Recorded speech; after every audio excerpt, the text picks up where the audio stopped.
All right, now, everybody. Quiet, listen to me. We're going to start a show. Now, some of you people have been with me before. You know it's going to be a tough grind, but we're going to have a show.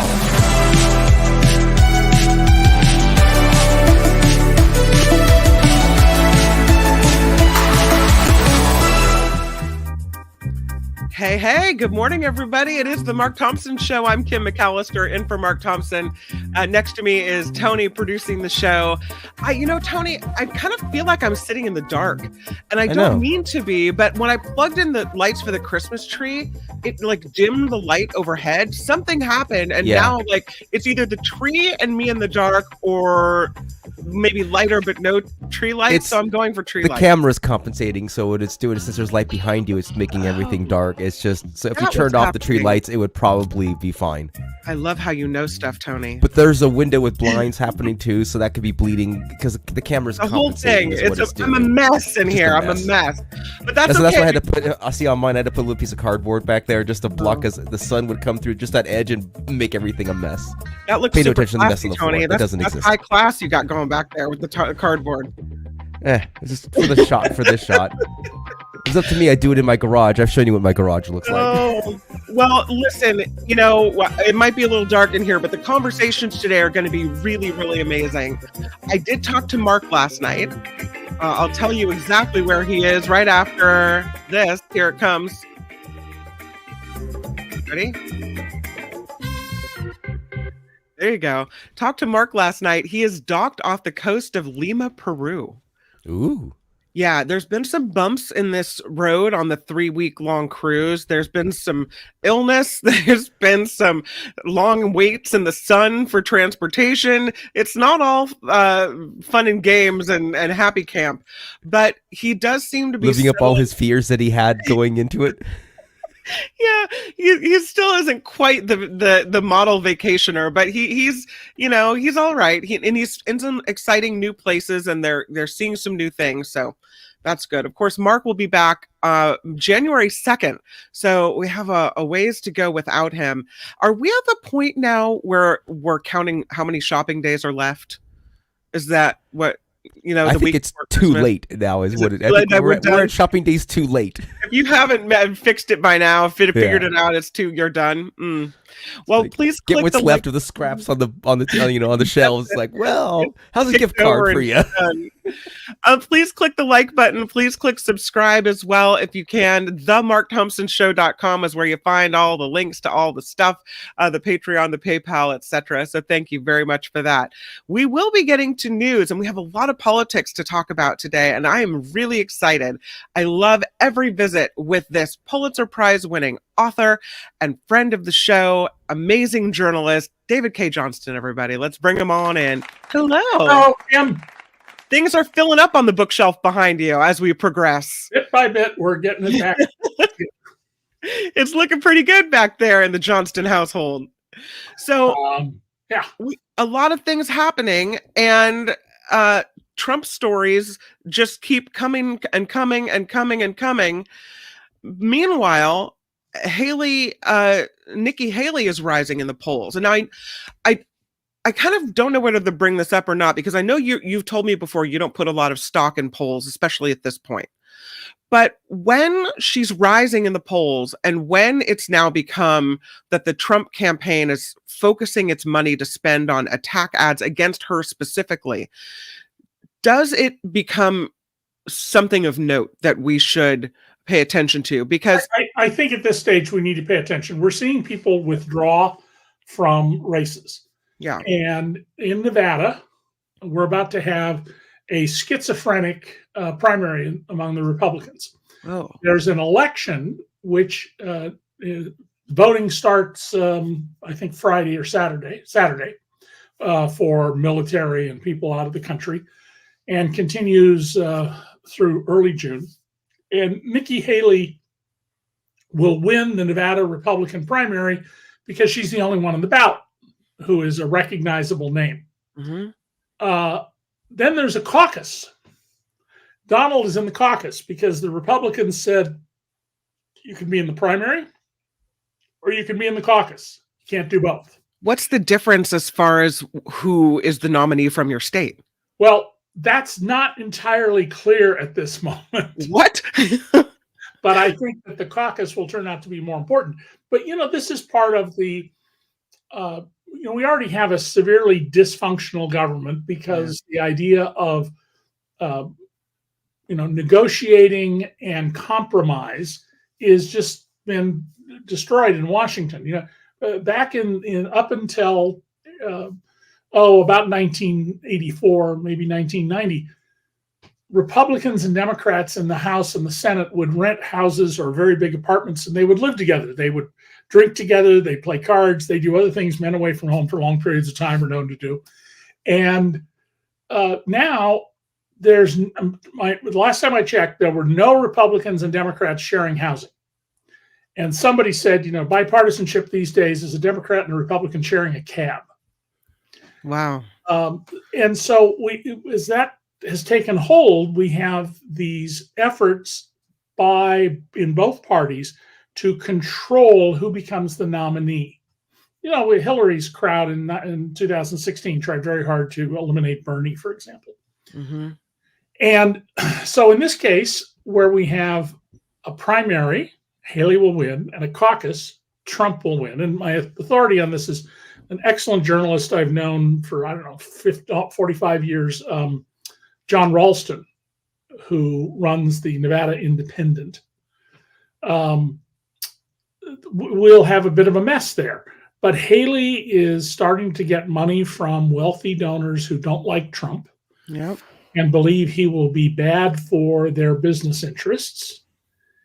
So I think we do need to pay some attention to her, and we need to be thinking about what happens if, and I was the first person to say this on national TV, Donald has been prepping his followers both to vote for him and to not vote if he knows he's going to get absolutely creamed.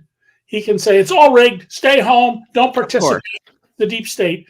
Yeah. And if he does that, then Nikki Haley is likely to be the Republican nominee.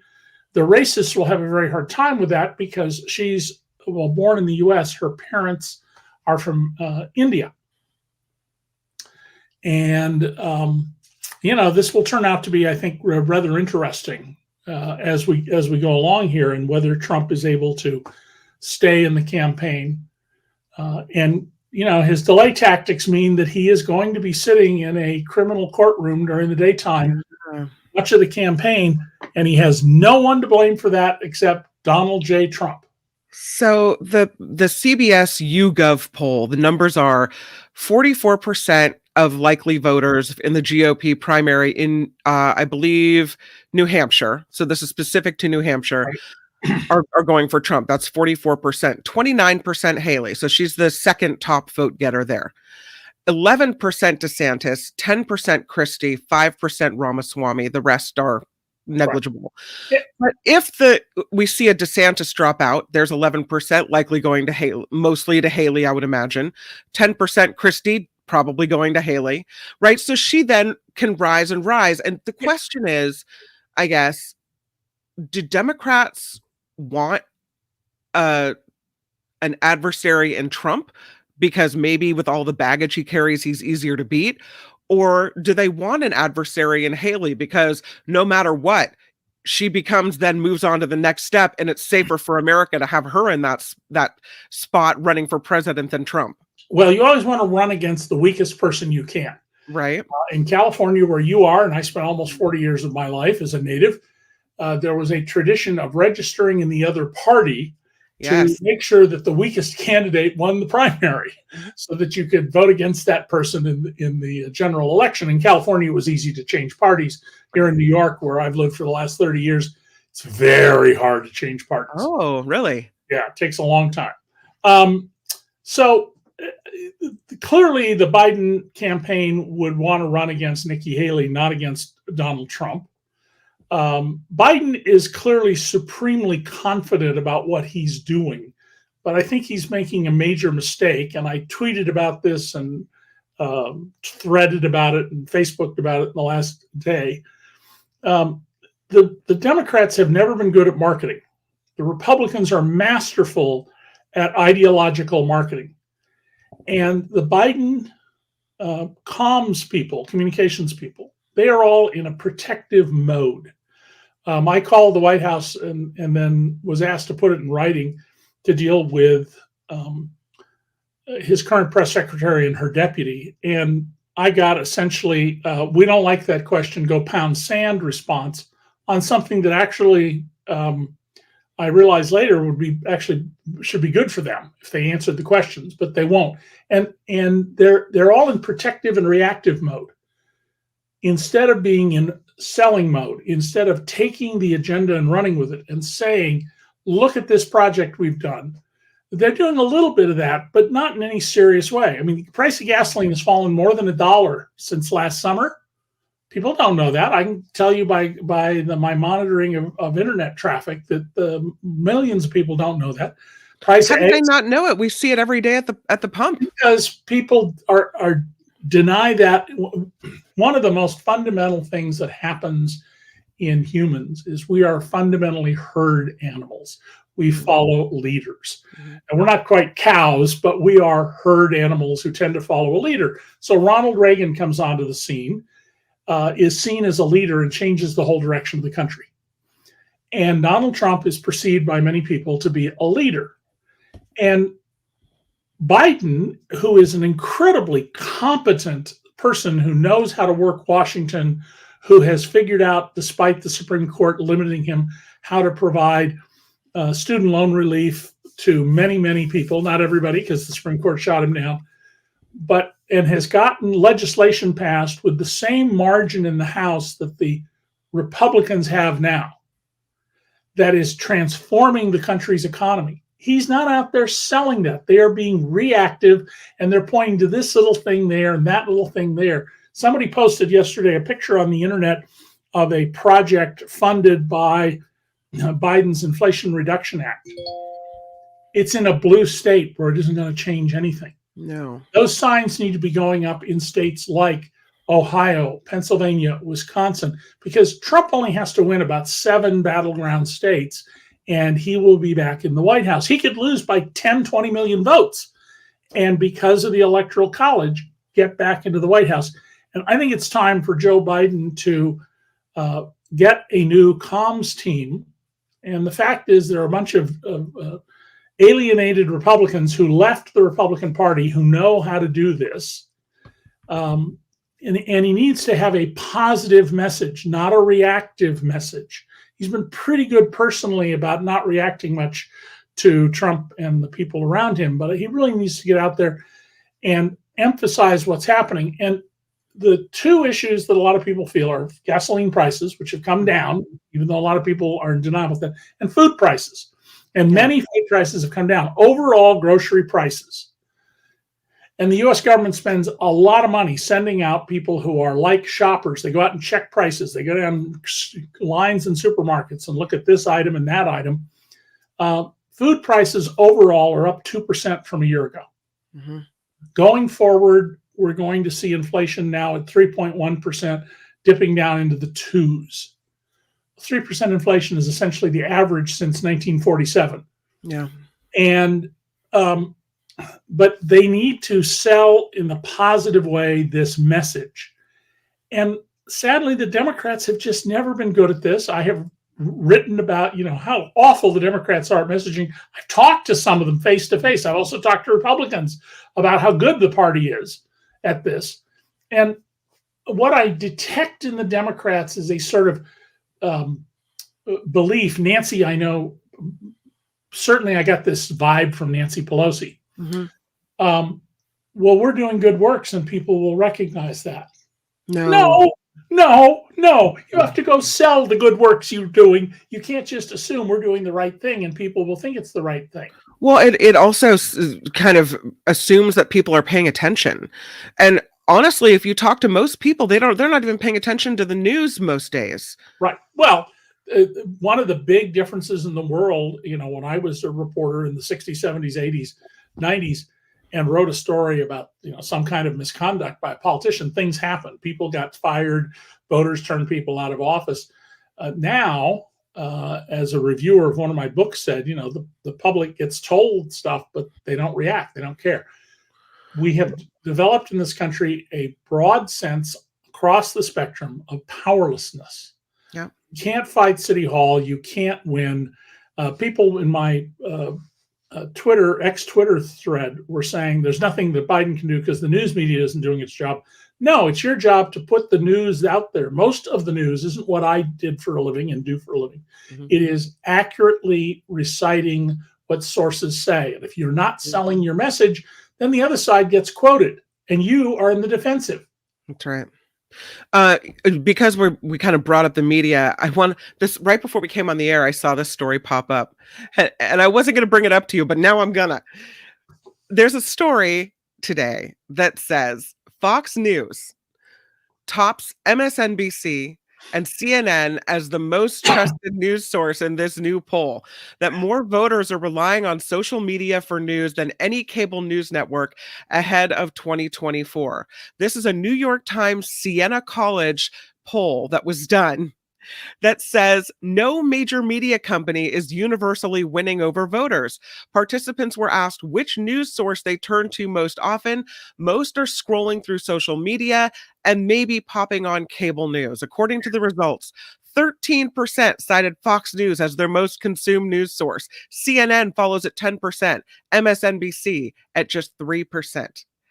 15% cite social media as their source for news. In the last hour, Kim, I put up at both Threads and Twitter a story from the Bulwark. That's the conservative Republican anti-Trumpers, about how Fox News or Fox Business News was saying that the Ford F-150 electric trucks are so unwanted that the host was offered one or was told by the dealer he could buy one for $10,000.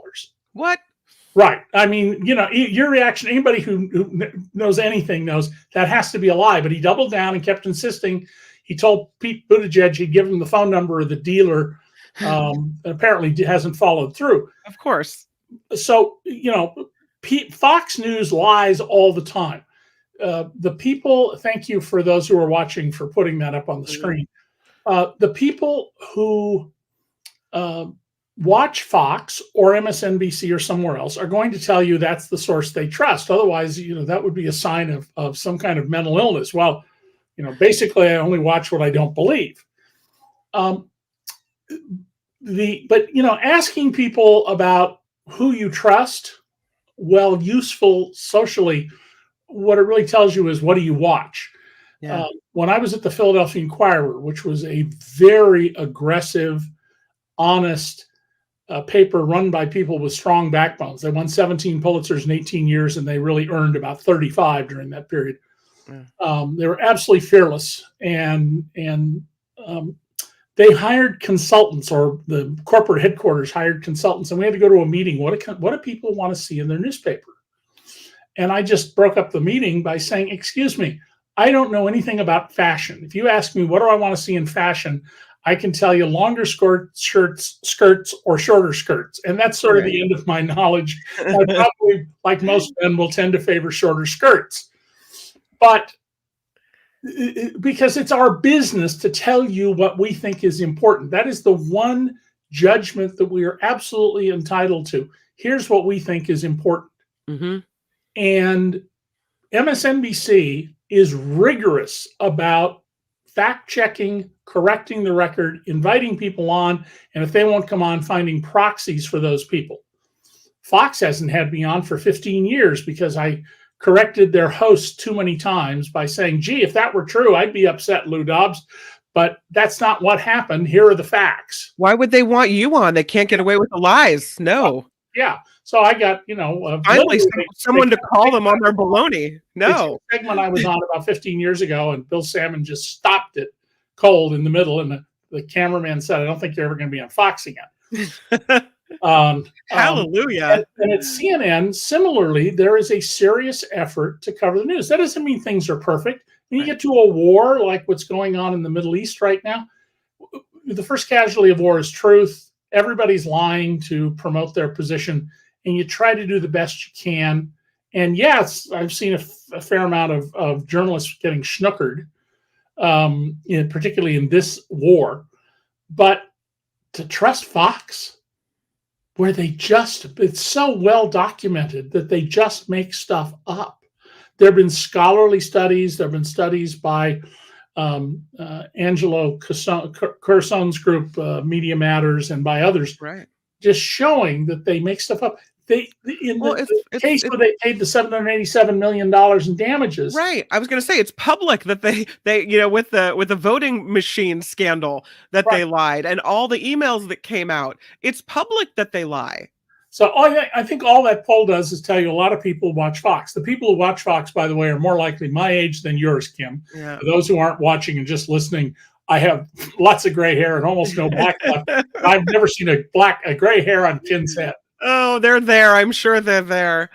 Okay, let's move on to Trump, which I can't not do because he is likely, well, he is at this time, running in the GOP presidential primary, and but I hate to mention him because I feel like the more it comes out of the mouth, the Trump name comes out of the mouth, the more attention he gets, and I'm just playing right into this carnival wheel. But I want to say that he is trying to get his elections interference case in Georgia dismissed because he says it is against his First Amendment right to free speech. I find it to be asinine, and I needed to present that to you to see what your opinion on the matter was. So as a matter of law, Trump will not get anywhere with this argument.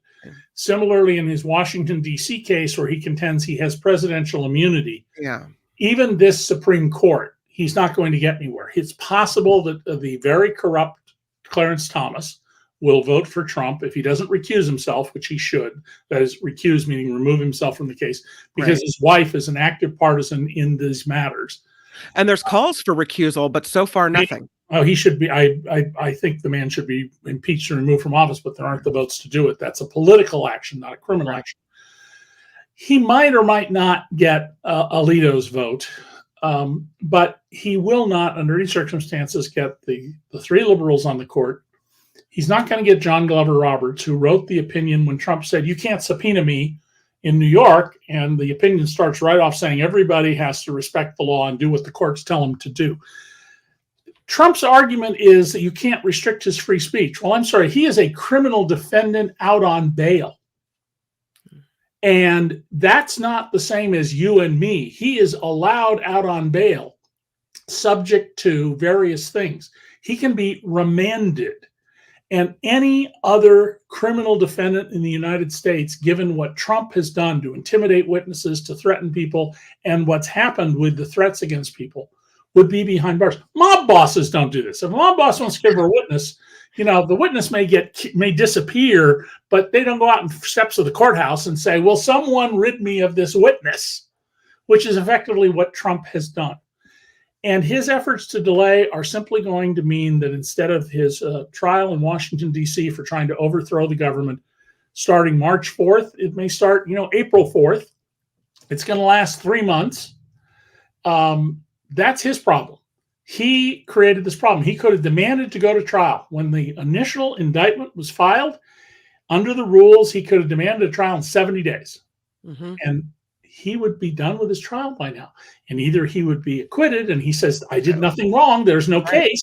Right. Or he would be awaiting sentencing, if not already in custody. Right. Now, why is he delayed? Because he knows he's going to be convicted, because he knows he's guilty as sin. Yeah. So I think we actually do need to talk about Donald, and we need to talk about the fact that this man has no respect for our Constitution. He has no respect for the rule of law, and that all he's doing is promoting the politics of retribution for him. And people who are angry in this country, partly because of economics, but it's not Biden economics, it's 50 years of economics against working people that are now shifting in the other direction. And people who hate the civil rights movement. They don't want to sit next to a Latino on the airplane. They don't want to have a black woman in the pilot's seat. And those kinds of people, you're never going to change them. They're cooked. They're racists. They're a significant minority of the population. Yeah. And, we have to live with them. Let's talk about something we talked about yesterday on the show, which is Trump's language. He said recently, over the weekend, that immigrants are poisoning the blood of the United States. He also referred to the word vermin, talked about vermin. These are words that are compared to Adolf Hitler, Nazi Germany, the worst time in modern history. And this is what he pulls. There is an analysis on CNN, in their political section today, and the headline reads, "Trump is putting every racial, ethnic, and religious minority at risk at a time of angry political polarization." Yeah. You just mentioned moments ago, these people are cooked that are racist. These are his people. These are his backers. But the rest of us who wonder, who can't really wrap their mind around what happened in the rise up to World War II and how people could have gone along with Adolf Hitler. How could people do this?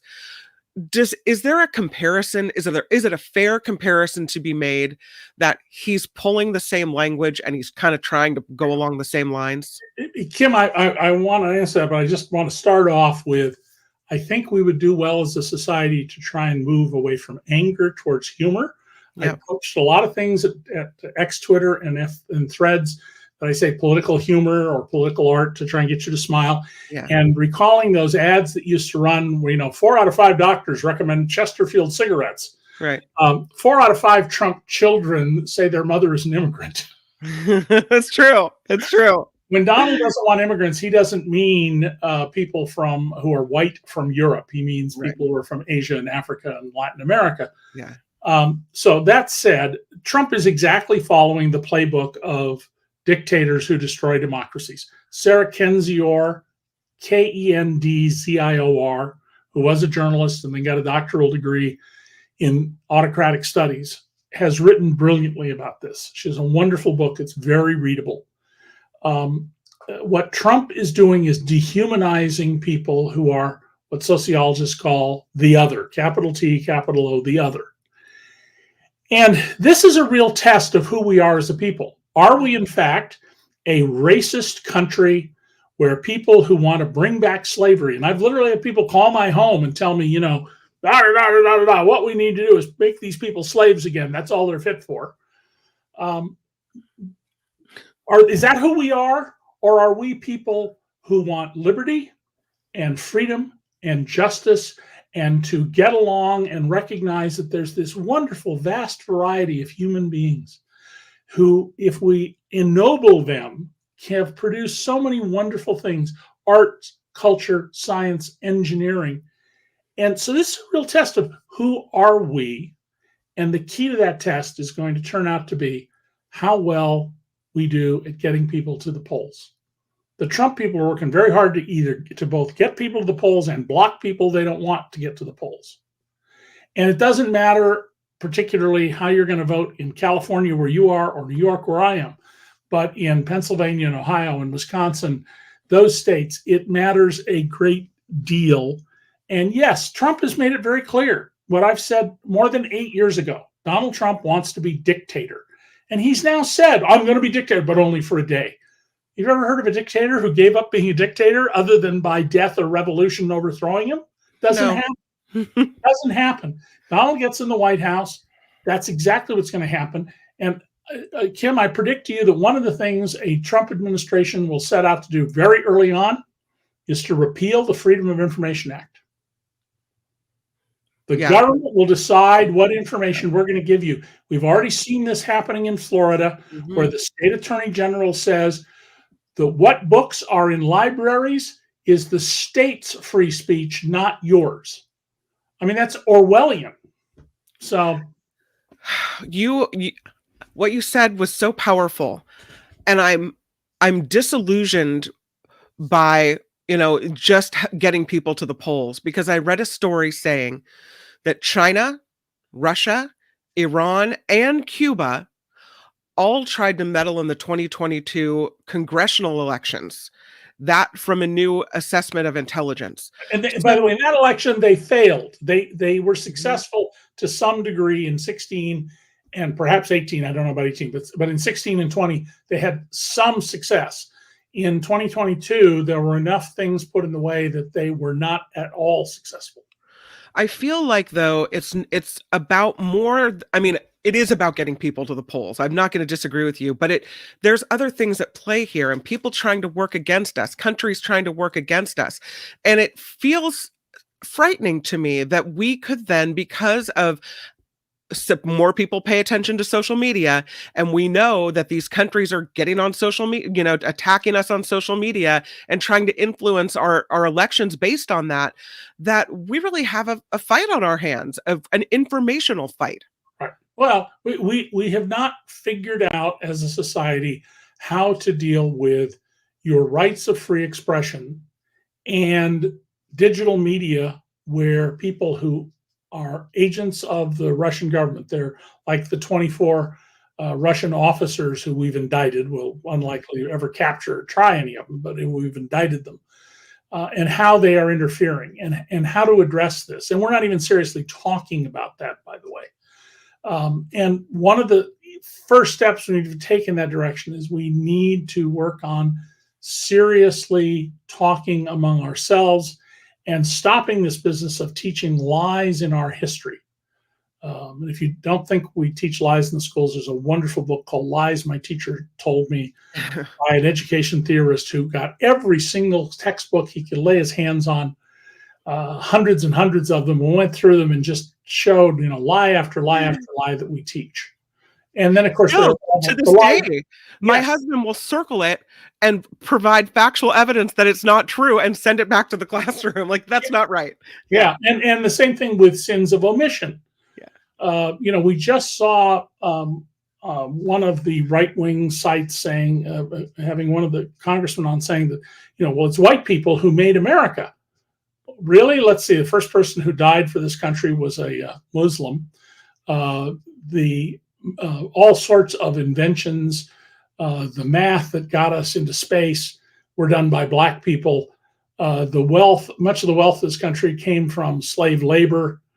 And I mean, it's just, that's absurd. And we don't tell an honest history. You go to England, one of the things you find out is they're quite honest about their history. They tell, when school children are told the reason that King Henry's wives lost their heads was the king wanted to sleep with somebody else, and he couldn't do it as a marriage without finding an excuse, you're treasonous, to kill his wives. We don't tell truth like that in America. No. We sugarcoat things, and it's a very strange society that says children can't be exposed to things, even teenagers, because it will upset them. But by God, we're going to hold training sessions for active shooters coming into the classroom. Yes. Anyway, we have a lot of work to do to educate ourselves and advance ourselves. But in the short run, what we have to do is, in those key states, get people registered to vote, make sure they stay on the rolls, show up at the polls. And I hope a whole lot of lawyers volunteer, because we're likely to say things like what happened in Dodge City in 2020. Dodge City, which when it was an Old West town, you had to turn your gun over to the sheriff when you arrived in town. There was big signs, everyone saying, give your gun to the sheriff. You couldn't carry a gun. And they moved the only polling place to a place so far from the city that if you didn't have a car, you'd take a bus and walk a mile each way. Wow. And there's no question what they were doing. They were trying to get people who don't own vehicles, who tended to be Latinos in that city, to not be able to vote. And so there's going to be a huge voter suppression effort. It won't occur everywhere. There are lots of, look at the Brad Raffensperger, the Republican head of elections in Georgia. Right. He's behaved very straight. That doesn't mean Georgia didn't remove improperly a lot of people from the rolls. They did, but he ran straight elections. And we need to be vigilant about that so that we elect the people to office who the people wanted elected to office among the choices that were made available to them. I know I'm running out of, I'm way over my David Cay Johnston time, but I have one more thing I want to ask you. Can I ask one more question? Is that okay? Ask away. Okay, in Texas, where there's a migrant crisis at the border, they've stopped international rail traffic because so many people are trying to come in on trains. Texas is now sending the police to the border to arrest people coming into the country illegally. Right. So I don't know if Border Patrol is so overwhelmed that they need extra hands, or if this is going to end badly. Is this even legal? What's happening? Well, we clearly have a very serious problem with people coming to the southern border, and we need to address that. People have rights of asylum to come here. One of the biggest things that would reduce people coming to the border, at least from Central America, would be reviving the money we were pouring into those societies. And I've been to Honduras 3 times in this century. It is a very dangerous place to go. The 3 big American airlines that fly there, Delta, United, and American, do not allow their flight crews to leave the sanitary area of the airport. They come in, they unload, they reload, they leave. That's how dangerous it is. If you were faced with your 11-year-old daughter being kidnapped and turned into a prostitute, or walking to the border in Texas, Arizona, California, and New Mexico, you're probably going to think long and hard about going there and maybe actually going there. I'm not sure how the courts will deal with Texas arresting people. I would be more concerned not about the border, but about families where there are children who were born here, or maybe the wife or husband is born here, but there's somebody in the family who isn't.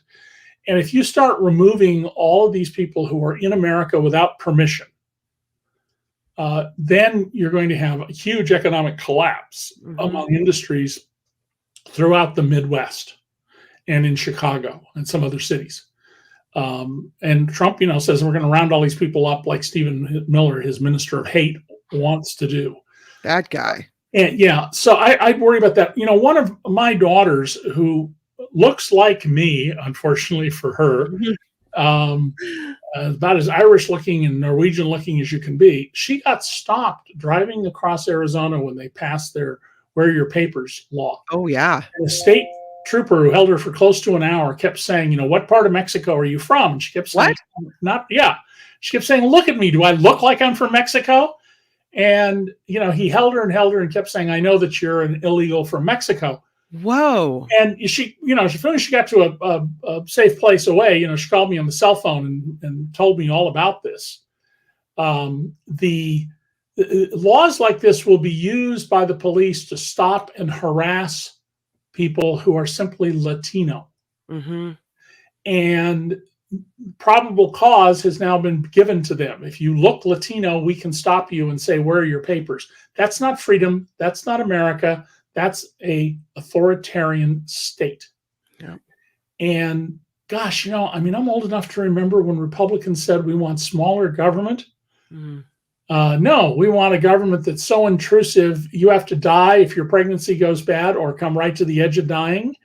And if doctors try to help you, we'll put them in prison for the rest of their lives. This is not America. This is not freedom. This is people who have no respect for liberty and freedom. And if you're one of those people, by the way, who's saying to yourself right now, oh, you want to murder babies, abortion is murder, go read your Bible. It has a prescription in it for an abortion-inducing brew to drink. It's right in the Bible, very clear. You will also read in your Bible that there's no life until you've taken a breath.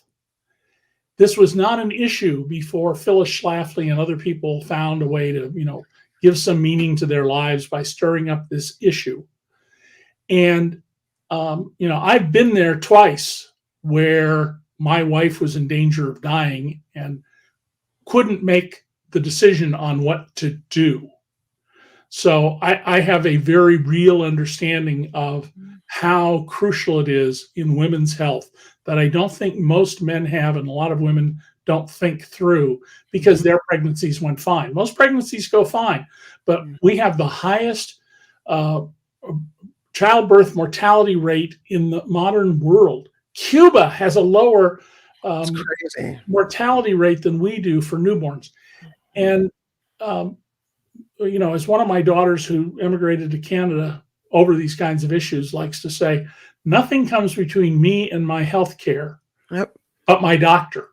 That's right. And that's the way it should be. And it's crazy that we would think anything otherwise. You mentioned that most pregnancies go fine. And that may be the case, but when you're pregnant, you often will start reading books about pregnancy.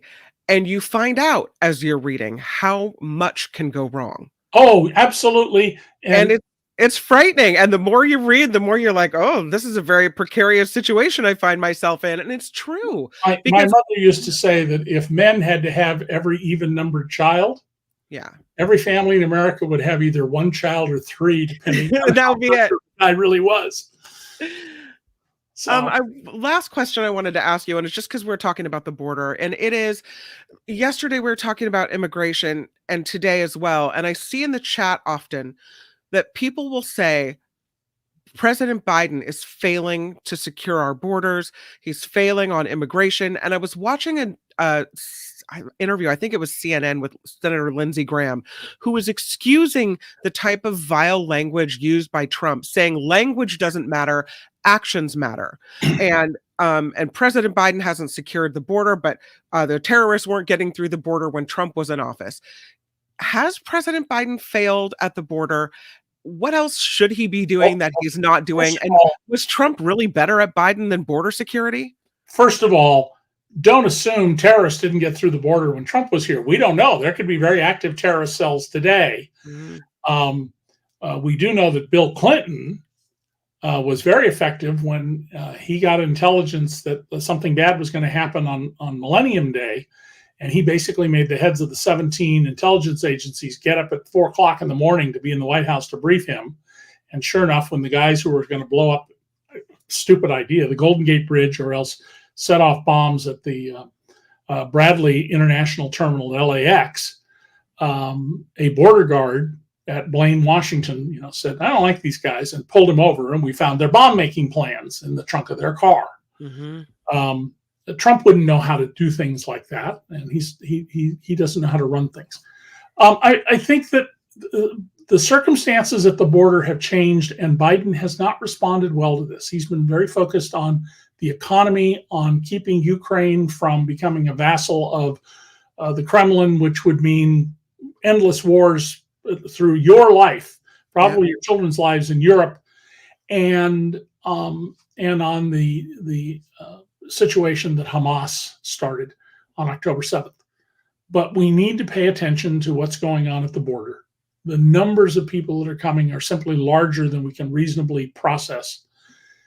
We also have to respect the treaties that we've signed. A treaty under our Constitution is the law of the land. It's the same as if the Senate and the House passed a bill and the president signed it. It is the law, and we must obey that law.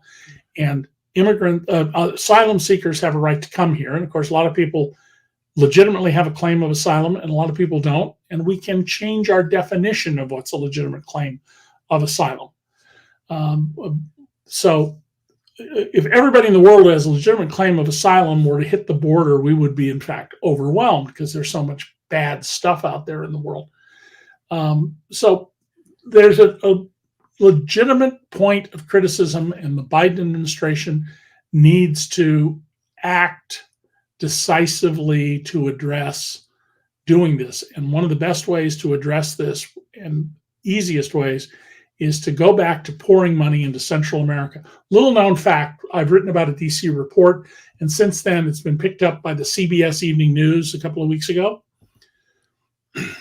If you paid a nickel more for every cup of coffee at Dunkin' or Starbucks, if you paid a nickel to a dime more for every candy bar from Mars and Nestle, and if all that money went to the farmers who grow cocoa beans and chocolate beans, we wouldn't be using 1.5 million enslaved children, not technically enslaved in that they're not owned, but practically enslaved children to harvest these crops.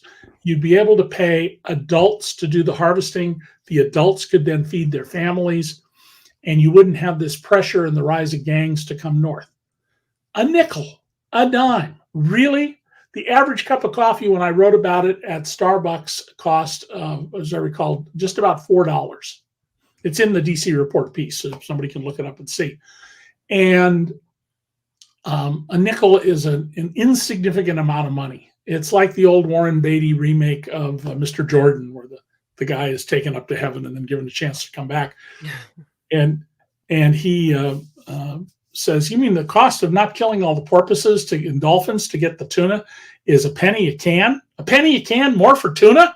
Let's do this."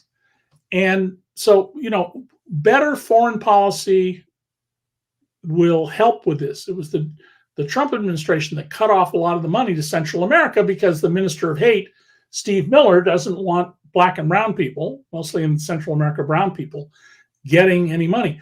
And one other point about that, Kim, all this money we're spending to keep Ukraine free, it's like all of our foreign aid program, it's spent here.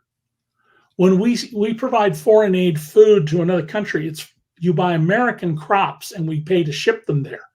When you provide computers to a government so it can have a more efficient running government, and sometimes, unfortunately, a more authoritarian government, those are IBM and Apple and other American company computers. They're not Chinese computers or German computers.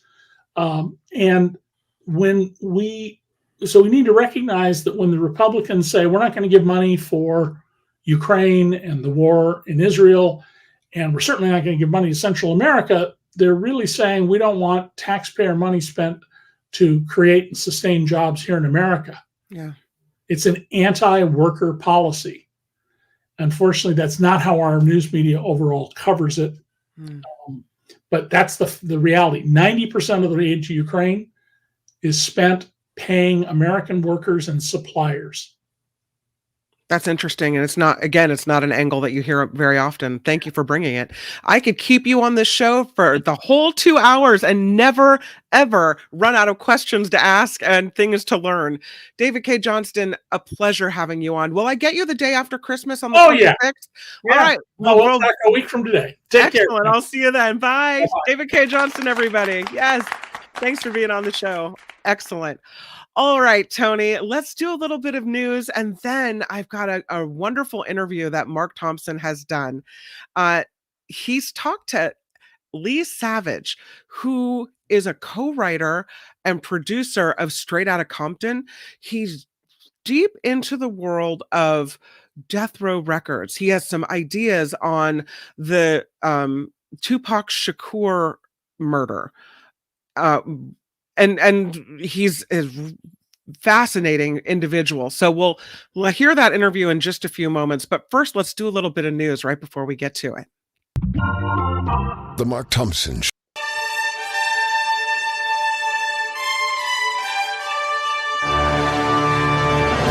And speaking of supporting farmers in different countries, well, CoachellaValleyCoffee.com does that. I have my little Dragon Well tea in here in the studio, but this Coachella Valley Coffee, amazing, and this report sponsored by them. The United Nations Security Council is meeting today as the Israel-Hamas war continues. The council expected to vote on whether to call for a ceasefire, a resolution that was vetoed by the United States earlier this month. According to the human rights advocates and aid groups, the majority of Gaza's population has been displaced since the fighting began, and around half are facing starvation. So we'll see how the vote goes today. 4 people are dead. Hundreds of thousands are without power after a massive storm hit New England. The region battered high winds, a deluge of rain Monday night, knocking down trees and power lines, killing again at least 4 people. 2 people were killed by falling trees in Massachusetts and in Maine. President Biden is honoring the life and the legacy of the late Supreme Court Justice Sandra Day O'Connor. He delivered remarks at her funeral today at the Washington National Cathedral. He said O'Connor was a pioneer who broke down barriers in the legal and political worlds, as well as in the nation's consciousness. Airports will be very, very busy the next couple of weeks for the holiday. It's an understatement. The TSA is predicting a 6% increase in travel at airports nationwide compared to last year on the 3 busiest travel days of the holiday season. The TSA predicting that will be Thursday and Friday and also New Year's Day. Bill Gates says a massive technology boom is on the horizon for 2024. The billionaire former Microsoft CEO wrote in his annual blog post this year was the first he used artificial intelligence for work and for serious reasons. He said scientists next year will be working on fine-tuning AI to make improvements. So this is a big deal. Remember the hotel that inspired Stephen King's horror novel, The Shining? Well, it is being sold to an Arizona-based nonprofit organization. The historic Stanley Hotel is considered to be haunted by many people. The property and its revenues will reportedly be used as collateral and repayment for bonds issued by the Colorado Educational and Cultural Facilities Authority. The nonprofit will buy the hotel using this bond, which has a maximum of about $475 million. So that is what is becoming of the Shining Hotel. I'm Kim McAllister. This is the Mark Thompson Show, and this report sponsored by Coachella Valley Coffee. The holiday blend still for sale. The tea's amazing. Again, the Moroccan mint, the ginger mint tea, among my favorites. Surprising because I didn't know if I'd like mint tea, but man, is it good. And you can get 10% off if you type in Mark T all together at checkout. That is our exclusive discount for you. So check it out, CoachellaValleyCoffee.com. They have a lot of really great things there. And you'll read once you get to the website about their support for farmers, specifically women in South American countries who have wonderful ways of growing and harvesting the coffee and the tea, and they are supported, as they well should be, by Coachella Valley Coffee and by us for patronizing the company. So thank you for supporting them, and thank them for supporting the Mark Thompson Show. And now let's get to this interview with Mark Thompson. I'm Kim McAllister. It is the Mark Thompson Show.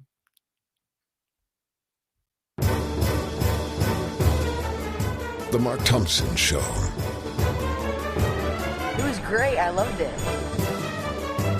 How would you handle this? We could try ignoring it, sir. Morning. You cannot say you love your country. Where are my weed smokers at? Stay at home and get baked. The Mark Thompson Show. Put it together for a very special guest who's swept in for the holidays.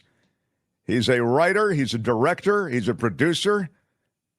And one of the things he wrote, you could win a lot of bar bets with this. He wrote Straight Outta Compton, which was a seminal film, I'd argue. We'll talk to him about that film and more. Leigh Savidge, everybody. Come on, Leigh. I say you could win a lot of bar bets. Yeah, you got us. I know it's kind of funky. I say you can win a lot of bar bets because you don't expect that a movie that has that kind of grittiness and authenticity from the street was written by not only a white guy, but also, kind of there's nothing about you that suggests you're a street, that you're from the street. And yet that movie is utter authenticity. Talk to me about Straight Outta Compton right out of the chute, and then we'll get on to some other stuff. Well, it's I had gotten, first of all, people ask, how the hell did you get involved with this? And, I was a distributor first and foremost of building a black media company. And in 1998 decided to do throw my hat in the ring, do the story of Death Row Records. And documentary came out of that called Welcome to Death Row, and which took 3 years to do. Was a crazy experience. It was sort of in the music industry at the time, and Tupac had just been gunned down. Suge Knight had gone to jail, and there were allegations of the federal government was looking into all kinds of things, that drugs had financed the company, et cetera. The huge story, and the water cooler story, I thought, in lots of Black American in the music industry at that time.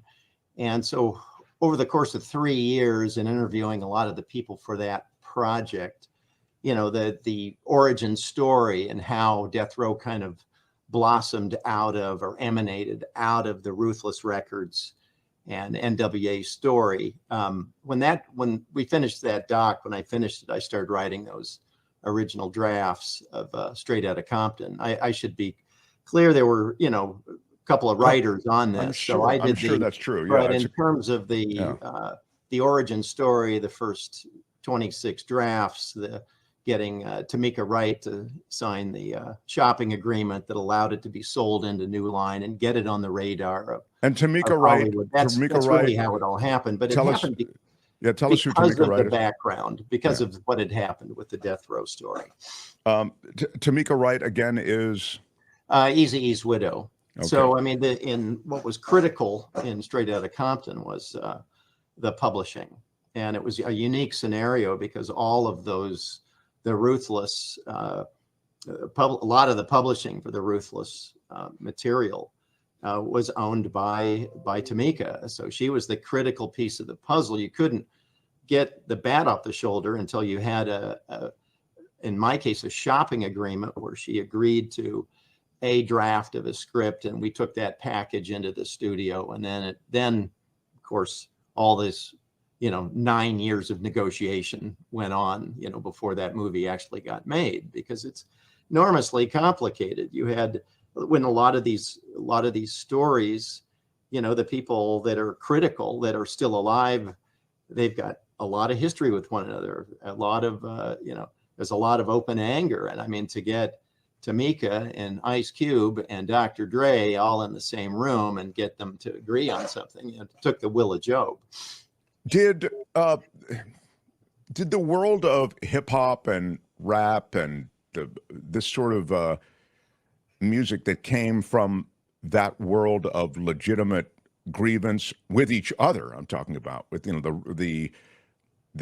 that's really, well, you can speak to it in a second. I'll get to Tupac in a second, but this is an interesting window, and I feel as though maybe you're a good guide through all of it. Did that morph into something else more commercial and mainstream, or do those kinds of feuds that would go violent, did those still exist? Do those still exist? How has that world changed? Well, I think you look at the song Straight Outta Compton, you look at what Dre did and the sort of synthesis of what many would say, he put a very mainstream, accessible feel into a very, a rage-filled anthem.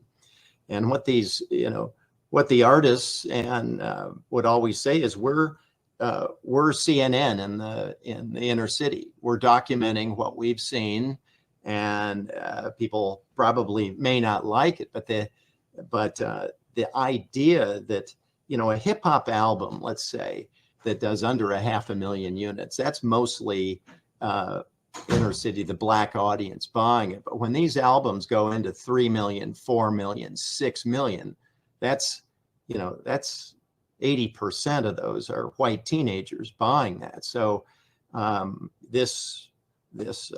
was just interesting that this sort of promulgation of, what had happened in the inner city and these stories, particularly by guys like Tupac and Snoop, when that gets put out there, that there's such an embrace.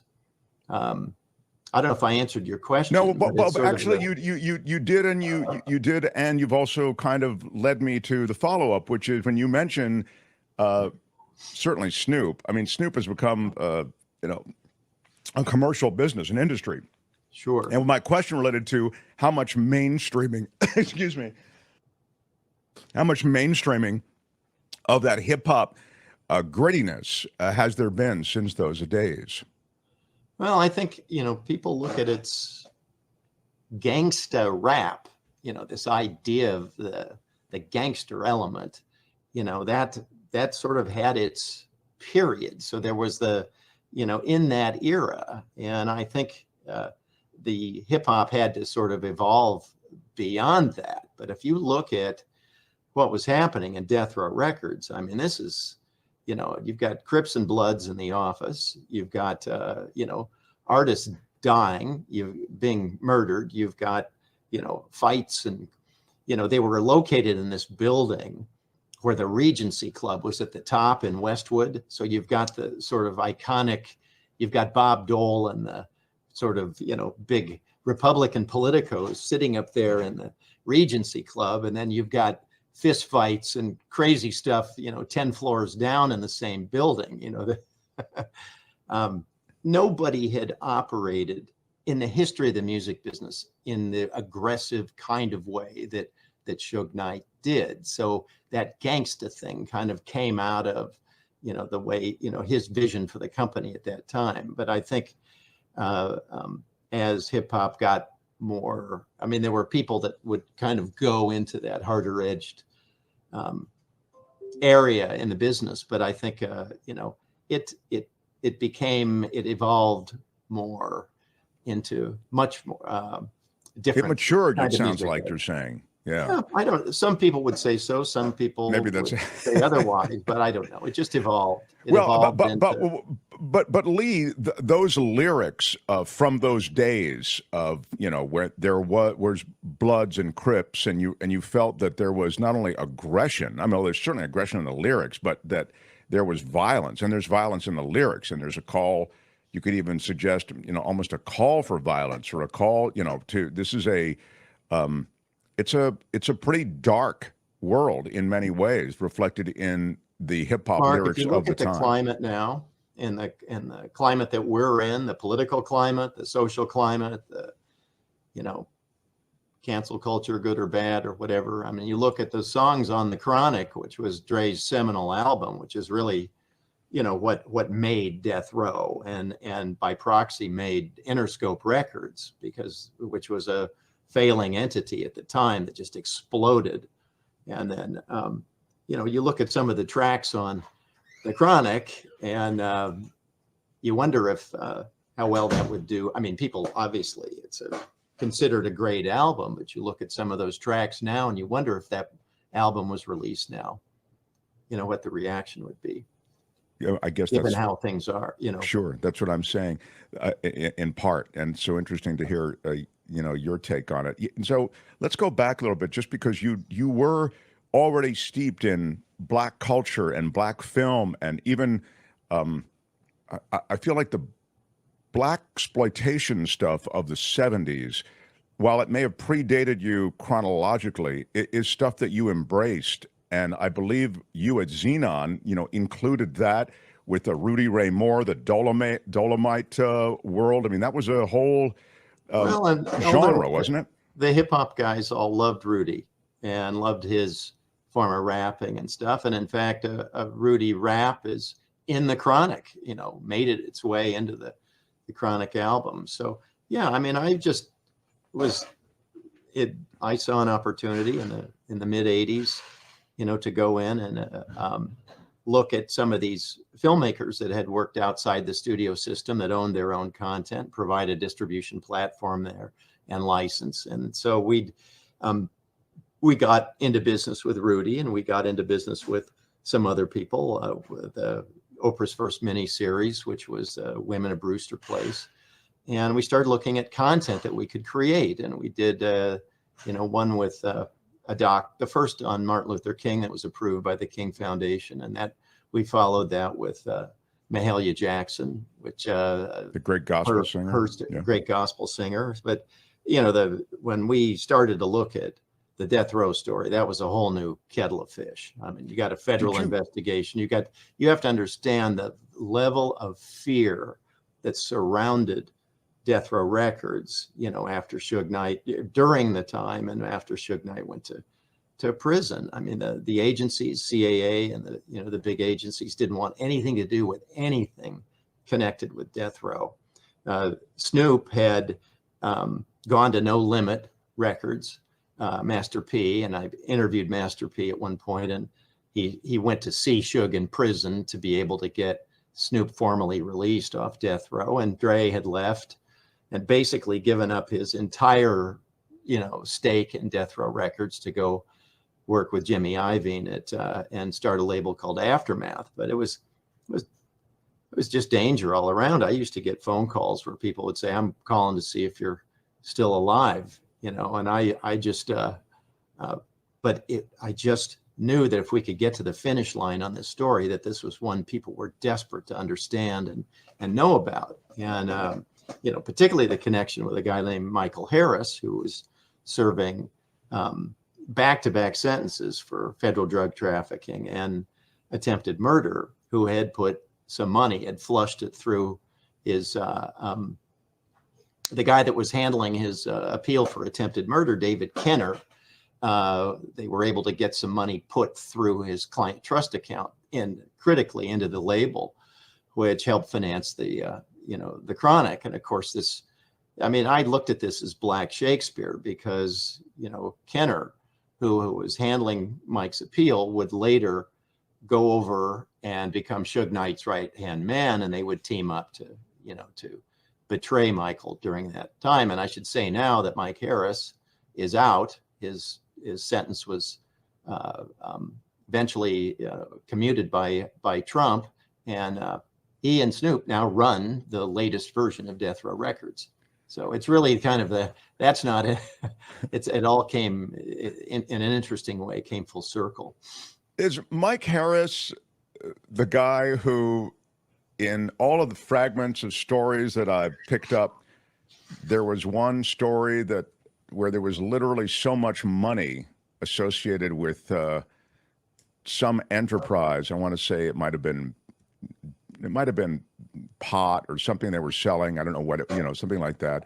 But there was so much money that it filled like a studio apartment in New York City. Is that Harris I'm thinking of, or do you even know that story? Yeah, he has told me the story about when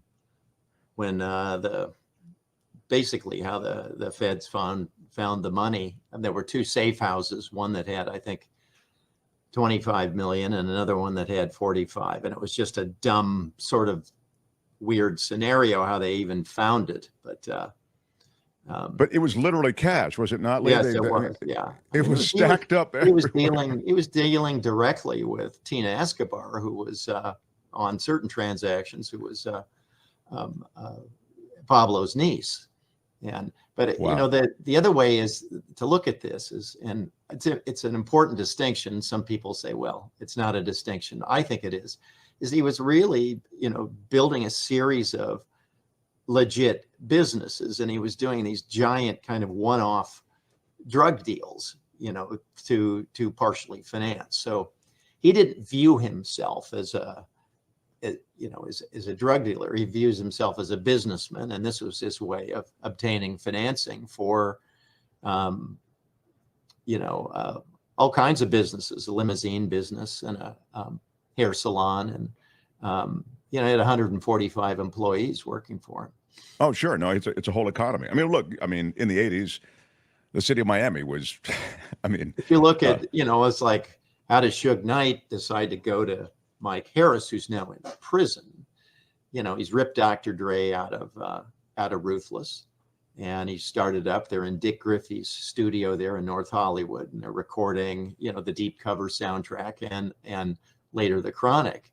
And they're running out of money, and Griffey's not going to put money into the deal, even though they're using his studio, and he feels like he's got a piece of it. So they go to Mike, whose street name was Harry O, and just that. But it's just fascinating, really, what happened. What I really cared about was the origin story, and how does something like this evolve to where this tiny label, suddenly releases 7 consecutive multi-platinum albums run by a, former bodyguard, who then gets into this sort of, I use the, if you're going to look at Shakespeare, I compare Suge Knight to Iago from Othello, who just becomes incredibly jealous of Dre, who's the Othello character in this. And his success, and there becomes this sort of battle for, who's the face of the label. You don't typically see, Clive Davis as the face of his label. It's his artists, But in this case, Suge Knight put himself out there in a very, demonstrative way when he's on the cover of the New York Times Magazine with Snoop and Dre on either side. Had Suge Knight managed, or had Suge Knight evolved to a different place, might he have avoided all of this stuff that was the result? God, all he had to do, after after the Chronic, they followed up with Doggy Style, which Snoop's album, which debuts at #1, and then it just keeps going. So, I mean, really, at that point, if he'd just gotten his car and cruised his lowrider up and down Crenshaw Boulevard all day long, he could have just sat back and collected the money. It just wasn't his way of dealing. He really felt like we need to start living. This label needs to live the sort of stories that are emanating out of the music that we're creating. And I think that was you can imagine the kind of conversations that a guy like Jimmy Iovine is having with Snoop or having with Suge, where he's like, just, dude, all you got to do is just chill out here. You don't right. need Jimmy's a creative guy, right? But he's also watching his label just explode on the back of, the success of this label. And then you've got the government getting involved. You've got, C. Dolores Tucker and, Bob Dole and presidential candidates, trying to basically criminalize Time Warner for distributing this music. And it leads to them having to, offload the Death Row and their and music to Seagram's, to Bronfman, who didn't have the same issues that Time Warner had with their, they've got to get cable stuff done. They've got to get cable, regulation done. And, Bronfman didn't have those same issues. So an opportunity existed for him. How did Tupac Shakur die? Well, I always theorized, and we're both friends with Chris Blatchford, who was the KCBS investigative reporter. Find the Fox 11, I think. Yeah. And look, revered. Yeah. The way I looked at it is they're trying to make something very complex out of something that is very simple, which is a basic act of retribution on the part of Orlando Anderson after he was beat down there in the lobby of the MGM Grand after the Selden Tyson fight. So that made sense to me. But see, when these allegations of Death Row employing these LAPD guys off duty, David Mack and Rafael Perez and others, and there were allegations that they had been somehow involved in the murder of Biggie Smalls, 6 months later. Ben Bratton, the police chief at the time, said, we need to clear our name here. So they hired a guy named Greg Kading, who wrote a subsequent book called Murder Rap. That came out in 2011, and there was a documentary directed by Mike Dorsey called Murder Rap, the same name, that examined the whole scenario where Keefe D, who they've now arrested, basically admitted that, he helped orchestrate the retribution murder of Tupac. But, that it apparently, and they'd granted some level of immunity to Keefe D at that point. I don't know the extent of it really, but I mean, God, this is a decade or more ago. And then Kading releases his book, and then Murder Rap, the documentary, comes out, and then Keefe D has his own book called, I forget the name of it. I haven't read it. Where he basically admits his role. I mean, what happened is that Orlando Anderson, after he was beat up, he found Keefe, who was a, Crip shot caller in South Central, and told him what happened. And they said, well, there's payback. So they'd rented a white Cadillac, and they're cruising around because there was a rumor that Suge and Tupac were going to go to Suge's Club 662 afterwards. And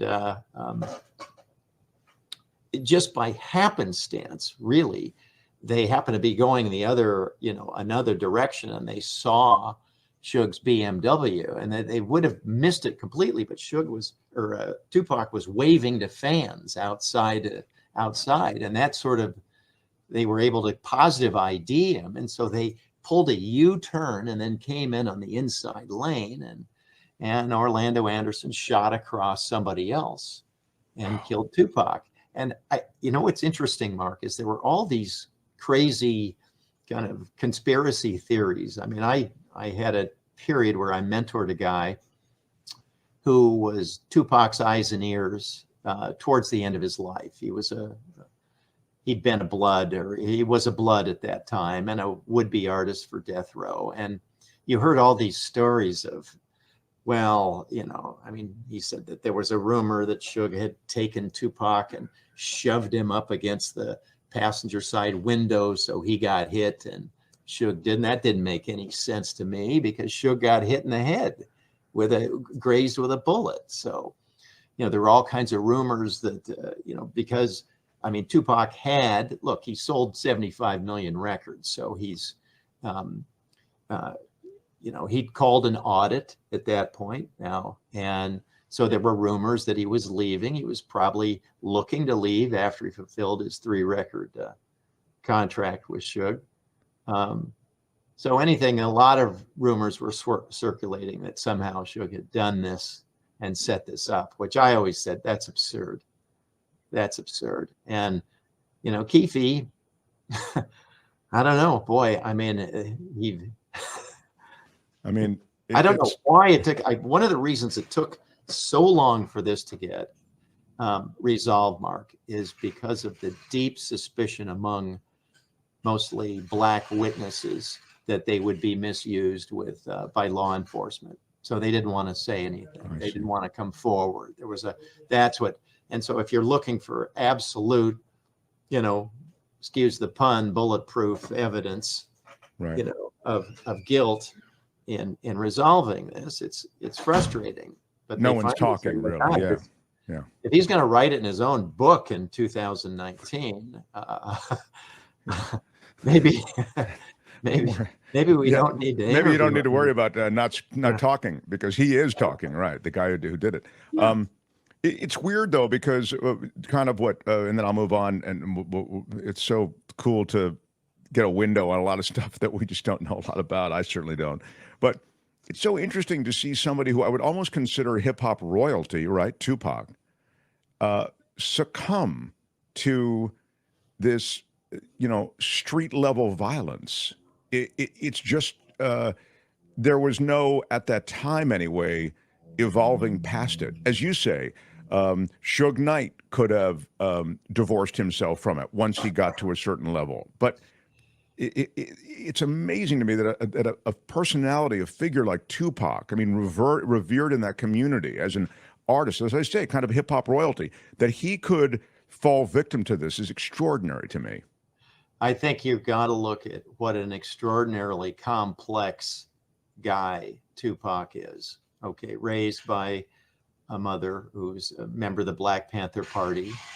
At one time, attends a performing arts school in Baltimore, where he meets Jada Pinkett, and he's like to a degree perceived as basically a kind of drama geek guy, and finds himself in this horrible situation in New York, before death row gets involved, where he's accused of rape. And there's this guy, Haitian Jack, who was apparently a participant in whatever happened that night at the Parker Meridian Hotel.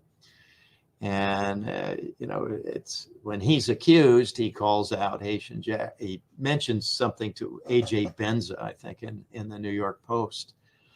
And Haitian Jack didn't like that. And that's what, when Tupac showed up at that recording studio at the Quad Studios there in 94, and there were guys waiting for him with the guns, and he got shot and killed. Or shot and wounded. And then shortly thereafter is convicted of rape and goes to prison. So you have to look at the trajectory of this guy. The former drama geek, he's in prison now, and he's been dealing with some pretty heavy duty people in New York prior to that. I mean, even when the likes of Mike Tyson tell you you shouldn't deal with this guy, Haitian Jack, most people would, when Tyson's telling you that, you probably want to take note of it. And so look, he's there, and he's for forget exactly how long, but I mean, you've got Suge Knight coming, visiting in prison, got a napkin, and he'll give you, I'll pay your bail. Actually, it was Interscope that actually fronted the money to Death Row to pay the bail, and you get your freedom. And so he comes out, and there are all these sorts of wrong assumptions that happen because he was certain that Biggie Smalls set him up in that Quad Studios murder. No, it was actually Haitian Jack, who also had an affiliation and had done some record promotion for Puffy and for Biggie. So Tupac, could be wrong, and he was very, very wrong on the idea that this was that Puffy and Biggie were sort of behind what had happened at Quad Studios. But he brought that into Death Row Records, and Suge Knight fomented that. He said, yeah, because he knew it sells records. This controversy is we need it. It's whipping up interest and everything. So, they talk about you'd have. I mean, I heard one story about Tupac where he shows up in a powder blue Rolls Royce at the Peninsula Hotel and takes this very elegant, lawyer out to dinner, at maybe one of the, fancy restaurants in town or something, takes her home. And then, 2 hours later, he's hanging out with Bloods in the worst part of town. So, I mean, it's sort of the poles of existence in this guy's life. But at that, he did feel that, Death Row rescued him. And so he bought into a lot of that. And of course, then you had this conflict.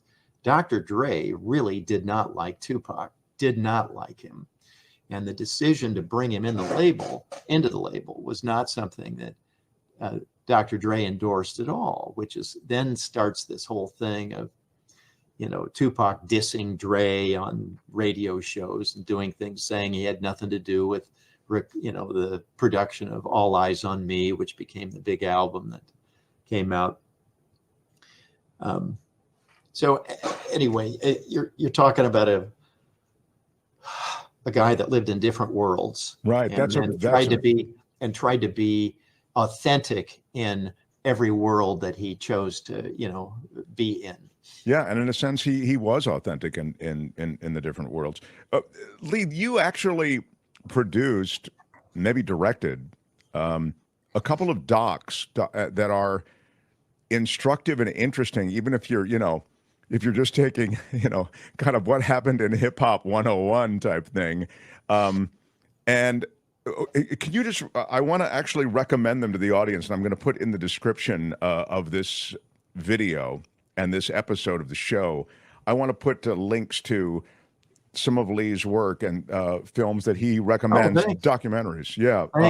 Because they're really good. And, again, I know nothing about this. Everything I know I sort of have gotten from you. I mean, well, what's nice is you start these things and zero, and then you immerse. And that's kind of what I like to, I don't want to have necessarily an opinion right away, when you go in. But I mean, we did, for instance, reggaeton, which is huge now. And you look at Bad Bunny, who's on the cover of Vanity Fair. It was last month. That story is crazy. It emanates out of Puerto Rico. It ends up being this alignment and synthesis of Black and Hispanic music together, and so we went and grabbed, we called it Straight Outta Puerto Rico, Reggaeton's Rough Road to Glory, which is, literally a music genre that in the beginning was banned by the Puerto Rican government there, because it was seen to be too, so filthy. But again, it's and these artists chronicling what they see in their environment and putting it into music. It really started as like a whole bootleg, just a whole bootleg process. and with artists kind of. So we have DJ Playero and Daddy Yankee and Dago Calderon and some of these, the early pioneers of that. We got that origin story. And I at the time I was in business with, Xenon's products were distributed by the Universal Music Group. And the president at that time, Jim Urey, said, "You've got to look at this reggaeton because it's going to be a wave." Now it had an early life, and then it seemed to peak and go, and there seemed to be it seemed to have flourished, and then it was on the backside of the peak, and now it's the resurgence. Am I wrong about that? Mark, long gestation period for it to finally kind of break through. But again, what interests me was how these things start. Sure. What happened, how these things start. And we did the first doc on Eminem. It was unauthorized. There was no way we were going to get the music at the time. But, we got to the family, and we got the origin of how that happened. It's called Eminem, AKA. And, I've got so listen, will you get me the list of some of these docs that you guys have done? Sure. And we'll put them all in the description. Yeah. And for those who are interested, I think you can needle drop some of this stuff and really talking about the films and get a sense of some of the cast of characters, and then you get wrapped up in it. It really is wild how you get wrapped up in this world that you knew nothing about. So I've done it, and I recommend it. I haven't seen the Eminem thing. I want to see that, and probably some of the other stuff more recently I haven't seen as well. But Leigh, I'm out of time. I hope you'll come back and visit. And, absolutely. Thanks, Mark, for having me. Of course, absolutely. Really terrific, and I look forward to everything out of Xenon. You're good. Right. You're really quite a creative force. All right, Leigh Savidge, everybody. Bye, Leigh. The Mark Thompson Show. Great interview. Thank you, Tony, for running that interview. Let's do a little bit of news, why don't we? Ahead of our visit with Professor Andy Fracknoy coming on to talk about some new things that we've seen from the James Webb Telescope. Also, we're going to get another meteor shower in the new year. We'll talk about that. And he has just hit a milestone with his his textbook. It's the top ranked textbook, and we'll tell you what the new milestone is that he's reached with that. Some exciting news from Dr. Fracknoy today on the Mark Thompson Show. But right now, how about a little bit of news, Tony? Let's do it. The Mark Thompson Show.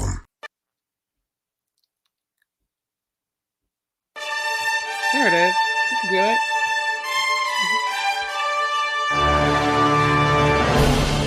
On the Mark Thompson Show, I'm Kim McAllister, and this report is sponsored by Tenuta Vineyards in Livermore.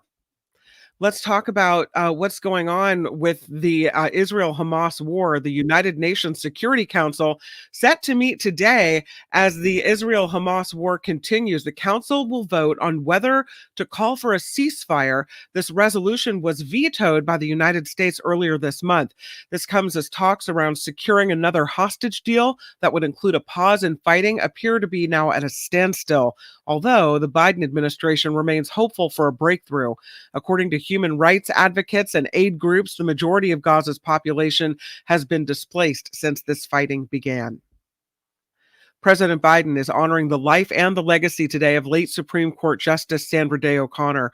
He delivered remarks at her funeral today at the Washington National Cathedral, saying Connor was a pioneer who broke barriers in the legal and political worlds as well as the nation's consciousness. He also recounted his time as a ranking member of the Senate Judiciary Committee when the late justice was nominated to the High Court. O'Connor became the first woman on the Supreme Court after being appointed by President Ronald Reagan in 1981. She died earlier this month at the age of 93. I wanted to get you a homelessness survey. The city of Ventura, very interested in what the community's thoughts are on homelessness. The city is now conducting a survey through January 19th.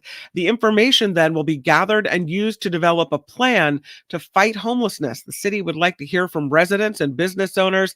There's a separate survey for each. You can find the survey at the Ventura City website. So it'll be interesting to see what's going on there. $1 million homes. Yes, a new report shows 7 California cities have the highest percentage of homes costing $1 million or more. Of course, San Francisco topping the visual capitalist list with 81% of homes worth at least $1 million. San Jose, second. Anaheim, Oakland, and San Diego and Los Angeles were next on the list. The statistics come from Redfin and MLS, with the top 6 all in California. The report stated the number of $1 million homes in the country has doubled since 2019. Don't we know it? If you've been trying to buy a house or struggling to buy a house, you can see that very easily. Advocates are praising a huge move made by the Vatican. Catholic priests can now offer blessings for same-sex couples under certain conditions.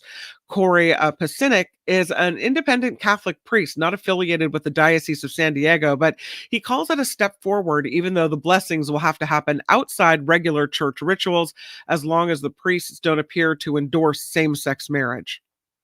California state employees will soon be getting more money. The raises are from what the SEIU Local 1000 are calling a historic contract. It includes at least 3% raises for the next 5 years and adjustments for some with up to 5% raises. The employees making less than $20 an hour will get an additional 4% raise. The union says workers will start seeing the raises in their paychecks starting next month, including retroactive pay going back to July. Again, that is for California state workers. More than 90,000 asylum seekers have entered the United States through the ports of entry in California this year. That figure coming from Enrique Lucero, director of the Migrant Affairs Office in Tijuana. He says the number is tracked through the California Border Protection One app that migrants use to arrange appointments with U.S. Citizenship and Immigration Service personnel. According to Lucero, 400 migrants are entering the U.S. with a CBP-1 appointment on average every single day. Wealthy Californians are leaving the state in large numbers looking for lower taxes, fewer regulations, and different socio-political climates. As 750,000 more people left California than arrived in recent years, their taxable income left right along with them. Analysis of IRS data shows the average gross income of California taxpayers who moved to another state was about $137,000. People who moved to California made an average of $75,000. Economists say with the state projected to have a $68 billion budget deficit, the dwindling high tax bracket income is going to be sorely missed, shall we say. This report is sponsored by Tenuta Vineyards in Livermore. Still time on this last weekend before Christmas to get your picture taken with Santa at Tenuta Vineyards in Livermore, where the wine is amazing. They've got 28 varietals, 14 reds and 14 whites. Go out there and taste it and look at the beautiful vineyards. Might be a little bit rainy over the weekend, but it's still going to be really pretty out at Tenuta. Or if you just like to call them, get your wine, your beverages all set up for the new year. If you're having a New Year's celebration, you can check them out and get your 10% discount by saying smash it with your iron rod. That's the phrase that pays. And you call Tenuta Vineyards at 925 699-4576, 925-699-4576. You say smash it with your iron rod. You get your 10% off and you're all good to go here at The Mark Thompson Show. I'm Kim McAllister and this is The Mark Thompson Show.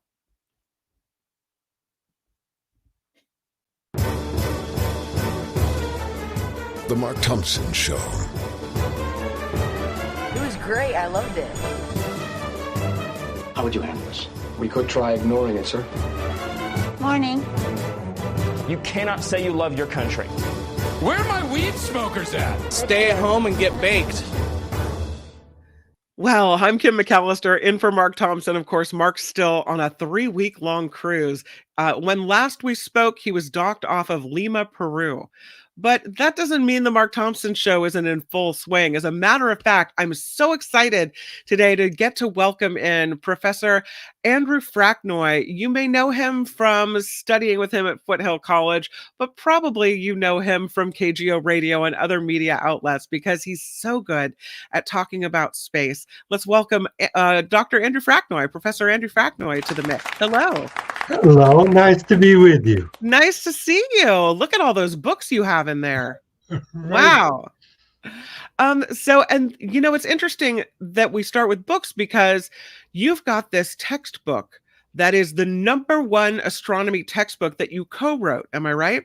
That's right. So there's a project, Kim, that's a nonprofit project at Rice University with the aim of creating a free introductory textbook for every class that's an introductory class that students take in college. So introductory psychology, economics, physics, and in our case, astronomy. Our book, the three of us write it. We like to think of it as the first astronomy textbook with jokes. And it's completely free on the web. Thank you for showing the web page.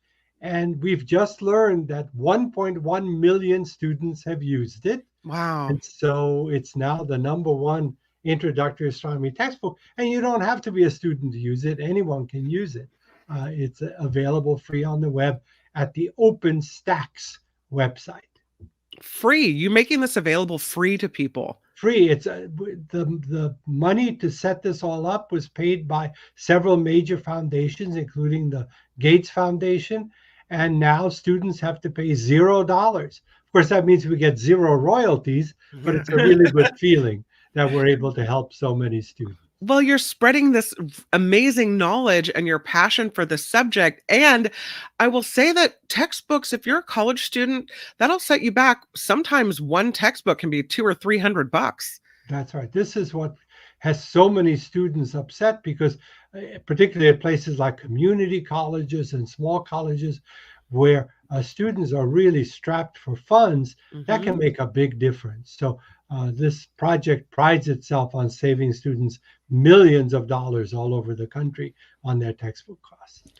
Well, let's talk a little bit about what's happening at the beginning of the year, because I understand that this new year, 2024, is going to be a big one in the sky.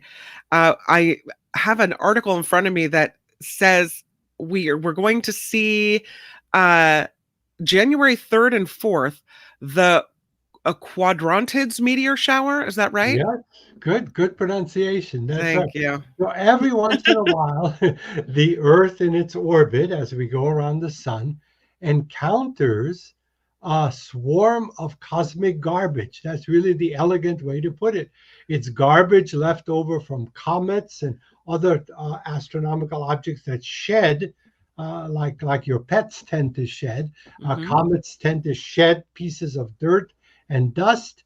And then when we get into that neighborhood, we get what's called shooting stars or a meteor shower. And the next good one coming up will be Wednesday night, Thursday morning, January 3rd and 4th.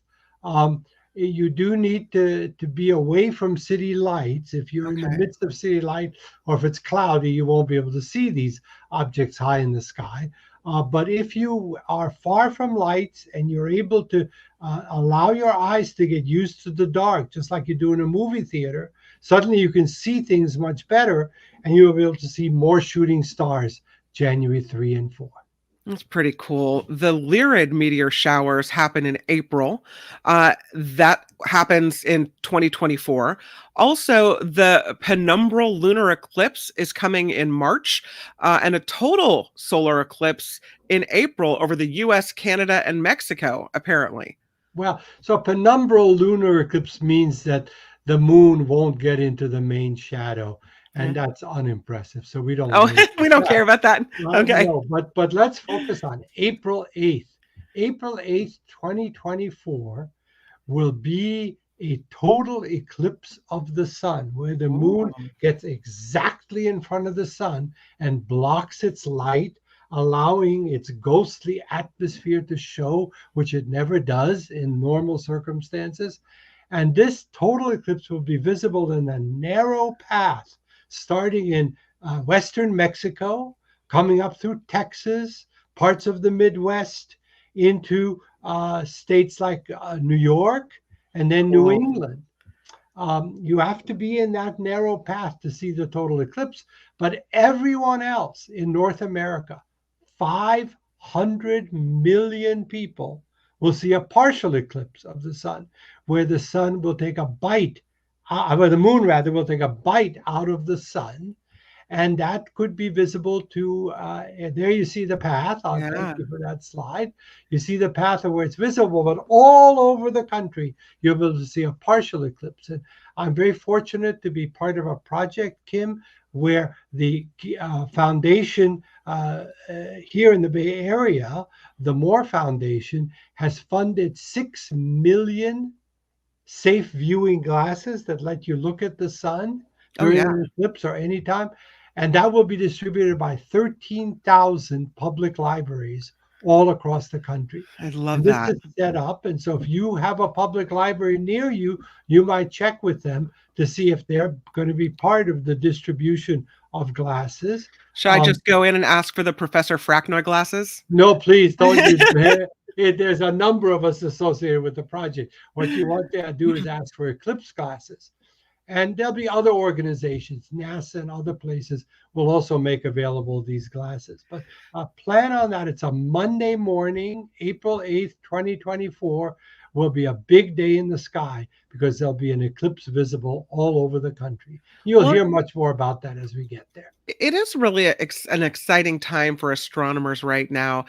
Not only are all these cool things happening, but we have pictures coming back from the James Webb Telescope.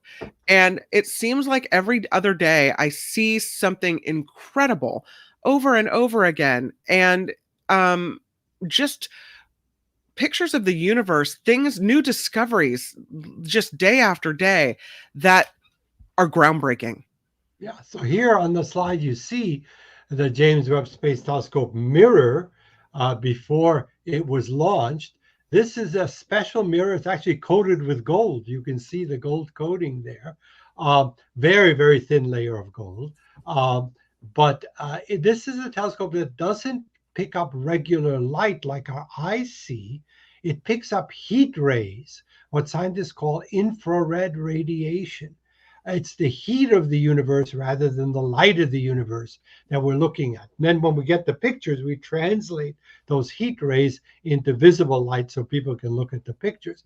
But this allows us to look at things that our regular light telescopes don't show us.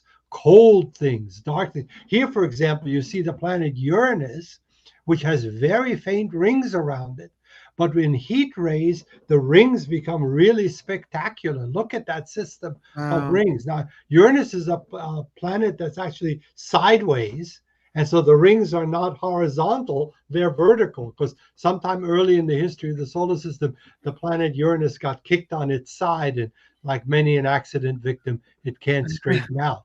But here you see those beautiful rings in a way we've never been able to see them before. That's really cool. I saw something else today, that Christmas tree cluster. Have you seen this?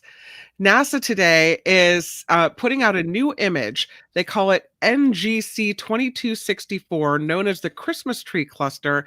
It's the shape of a cosmic tree with a glow of stellar lights, young stars aged about 1 and 5 million years old in our Milky Way. Right. So this is actually a tradition at NASA because the Hubble pictures and the Webb pictures, and there are many other telescopes up in space, produce such beautiful images. Every Christmas they come up with some image that reminds them of Santa Claus or a reindeer or a Christmas tree. So this looks like it's a specialized image. I haven't seen this yet, but this is a specialized image showing a cluster of stars. And like many clusters, it's got raw material in it. So one of the most exciting discoveries in astronomy is that the universe isn't finished.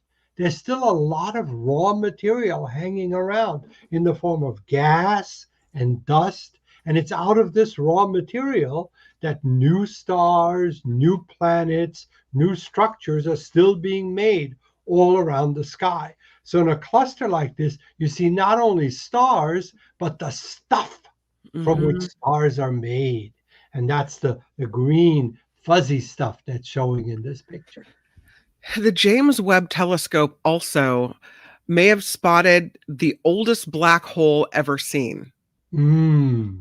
Yes, now this is an exciting story. So we know that when stars die, and all stars eventually die over long periods of time, when stars die, they wind up as some kind of stellar remnant.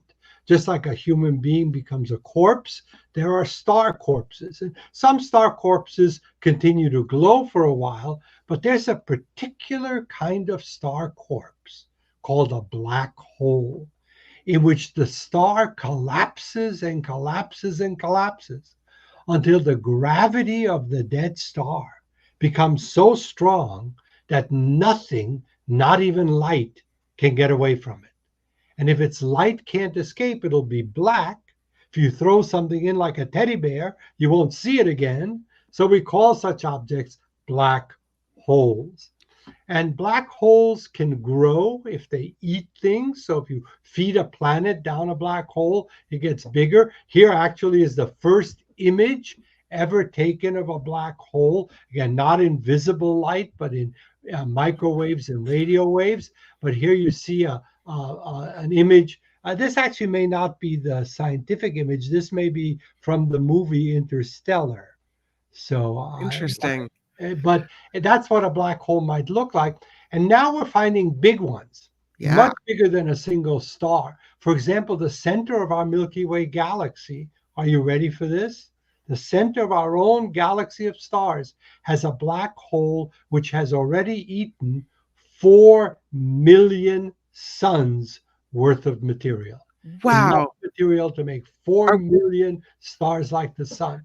Are we concerned that that's in our galaxy and maybe a little too close for comfort? No, because it's 27,000 light years away from us. It's no big deal. But now we are seeing black holes further and further back in time. And here you see an image where the James Webb Space Telescope has found a big black hole that is there only 600 million years after the Big Bang. Wow. How did a big, black hole like the one in the Milky Way with a lot of stuff already in it, how did that form only a few 100 million years after the Big Bang itself? We thought it would take a while for black holes to gather, to eat enough material to become so big. But the James Webb Telescope tells us that somehow black holes found a way to start bigger or get bigger even at the beginning of time. And that's something we're going to be looking at for a long time and trying to figure out. I have a black hole question that will probably make me sound astronomically illiterate, but I'm wondering if, because you think of a black hole, you think of the front of it, right? And you think that there's maybe nothing behind it except nothingness and blackness. I don't know. Is there a backside to a black hole? Is it eating things from both sides and collapsing in on itself from both sides? I don't know. I want to start answering it by saying that you were unfair to yourself when you introduced this question. That's a brilliant question, not at all an ignorant question. It's one of the most profound questions about black holes. Do black holes have bottoms or sides or tops? How does it work? And actually, we think a black hole is 3D. So think of it like a star. Star is a big ball of hot gas. Mm-hmm. When the star collapses, the whole star becomes a black hole. And the black hole is all around. Whichever direction you approach it from, material falls in, and it's a strong source of gravity. So there isn't a place where the black hole goes that's in our universe. We think that inside the black hole, space is actually warped, and it just becomes a kind of mini universe of its own. But there's a black hole can be approached from all sides. So interesting. What do you think what's the most interesting thing to you that we've discovered because of the James Webb Telescope and the images being sent back? Wow, that's like asking which of your children you like best. That's a tough question, but let me answer it this way. For me, having now spent decades in the field of astronomy, the most exciting thing that's happening in astronomy is that we have discovered planets orbiting other stars. We've always known that our own sun had 8 or 9 planets, depending on where you fall on the Pluto debate. But we've never known whether other stars have planets, because planets are so much dimmer than stars, they were hard to make out. But in the last now about 25 years, it's not so few anymore. The last 25 years, we have managed to find 5,000 planets orbiting other stars, and we're finding new ones all the time.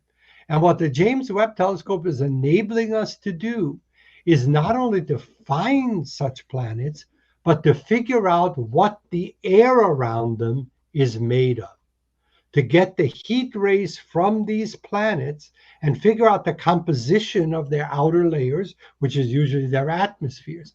And we're beginning to find some of the building blocks of life in the atmospheres of these alien planets. And this is just very preliminary, and we need a lot more work.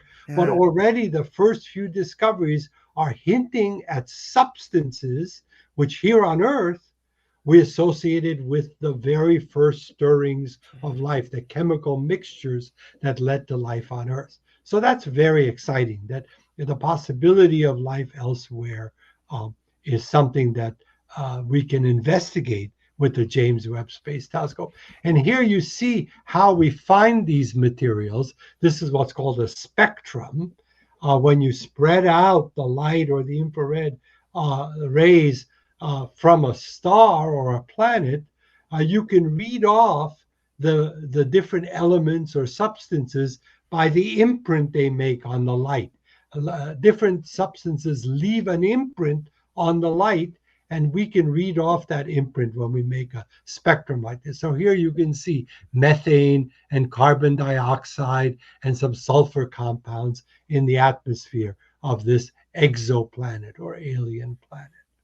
Randy is asking, if the universe doesn't go on forever, what's after the edge of the universe? Oh my goodness. That's one of the hardest and deepest questions in all of science. It would be one of the Mark Thompson listeners who we'll leave it to Randy, right? Yeah, that's great, Randy. So this is complicated.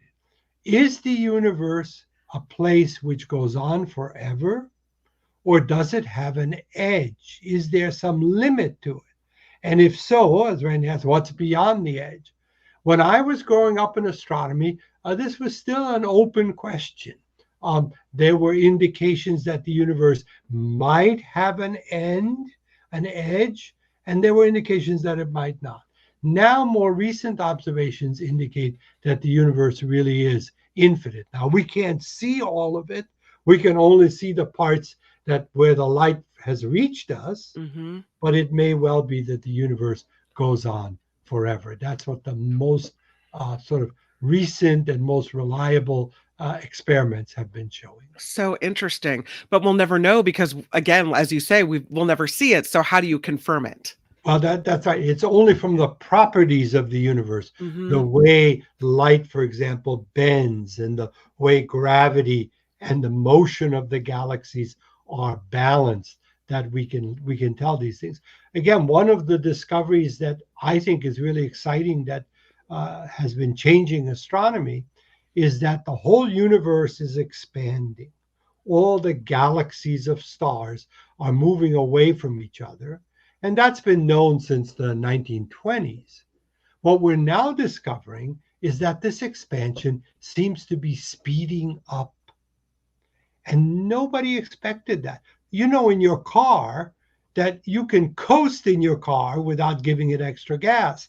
But if you want to speed up, you got to give your car gas. You got to insert energy into the system. What's causing it? Yeah, what's giving gas to the universe? What's causing the universe to speed up its expansion? We don't know, so we made up a name for it because we always feel better when we make up a scientific name. We call it dark energy. Dark energy is this unknown energy that's making the universe speed up. Sounds like the bad side of the force. Sounds very sinister. Yes, dark energy. Right. Sounds like from Star Wars. Right. But if you have an expanding universe that's actually accelerating, then we know from our understanding of the geometry of space and time that must mean an infinite universe. So that kind of connects back to the question. So Gordon writes in 17 planets have been identified that could support life. Is that true, or have we found anything via the James Webb Telescope or anything else that shows us a planet that we think, aha, there's a place we could go if we ever run into trouble? Well, so unfortunately, we can't go anywhere in practice if we destroy the Earth. All the planets in our own solar system, if you stepped out on any of them, you would die instantly. So all our neighbor planets are deadly, poisonous. Some of them don't even have a surface to stand on. If you were to land on Jupiter, you wouldn't. You just sink in and in and in and in forever. So now, with these 5,000 planets elsewhere, we have found some that look promising, where they're in what's called the habitable zone of their stars. And there's a laboratory at the University of Puerto Rico, which is called the Habitable Planets Laboratory, and they keep track of all the new discoveries, and they make a list of how many planets they think might be habitable. Again, not quite the same atmosphere as us, probably not the same temperature that we particularly need, but habitable in some sort of way.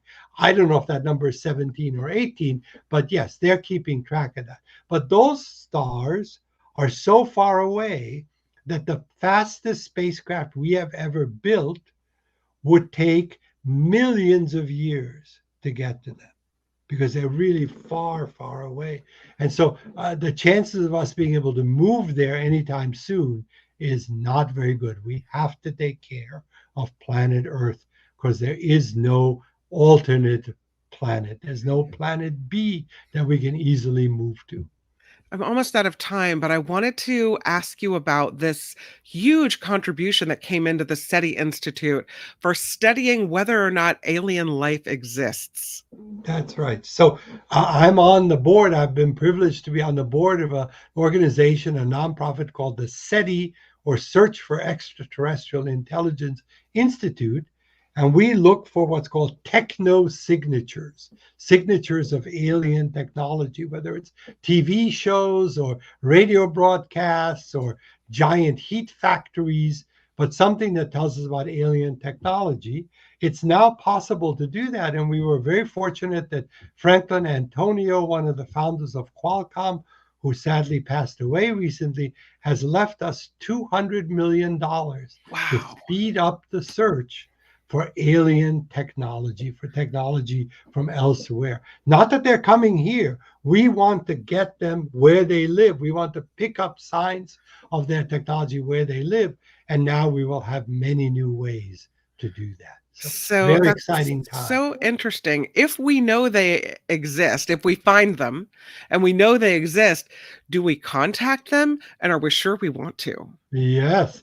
I write science fiction stories in my retirement, and that's my favorite topic to write science fiction stories about. If we discover alien technology somewhere else, they won't know we've discovered them. This is a passive exercise. But if we then reply, they know we're here. Should we reply? And who gets to decide that? Do scientists decide that? Does the UN decide that? Do all of us on Earth get a vote? That's a pretty big question for humanity. Do we identify ourselves to aliens? What if they're hostile? It shouldn't be just astronomers who decide that question. And that's one of the things we're going to do with the money, is to have international discussions of exactly that question, Kim, that you asked. Who speaks for Earth? Absolutely. Quick question before I let you go. I have a junior astronomer in my house, and I have it on good authority that a telescope is coming to this household. What's the first cool thing to show a kid when you pull this out of the box? I think the first thing they'll look at is the moon, because almost everything else is a little harder to find. Yeah. But the moon knocks your eye out, right? So, and taking a telescope to the moon is perfectly safe. It's not like the sun. Yeah. And you can see craters on the moon, ancient impacts that exploded and made these beautiful round holes. So I would definitely start out looking at the moon, and then get to know the sky, and you can look at other things. But the moon's easy to find and fun to look at. Wonderful. Thank you so much. I so appreciate you coming on the Mark Thompson Show. And I hope that you will come back. Oh, there's a great picture of the moon. I hope that you will come back to us again for more discussions about what's going on in the universe and in space, because it's so fascinating. Well, thank you. And I'd love to be back. I really enjoy our discussions. So thank you. Happy holidays to you, Professor Fracknoy. Great. And that was my website, fracknoy.com. So fracknoy.com. Fracknoy.com. Nobody else wanted that URL. So thank you very much. Check it out. Bye. Thank you for coming. Wonderful. Well, that is the Mark Thompson Show. And I will say that we have a great show on tap for you. Tomorrow, we will talk to John Rothman Wednesday on the Mark Thompson Show. And Mark also will talk to Maria Baltazzi, who produced the reality show Survivor, and she's got a new book that is meant to help people find happiness. Really great interview with Mark Thompson and Maria Baltazzi coming tomorrow as well. Until then, I hope you guys have a great afternoon. Thank you for joining us on the Mark Thompson Show, and a humongous thank you to $1 a Day Pinky. There she goes again. Thank you for your support of the show. Please find us at themarkthompsonshow.com, because we can't do it without you. So if you want us to keep on rolling, then please support us. So themarkthompsonshow.com.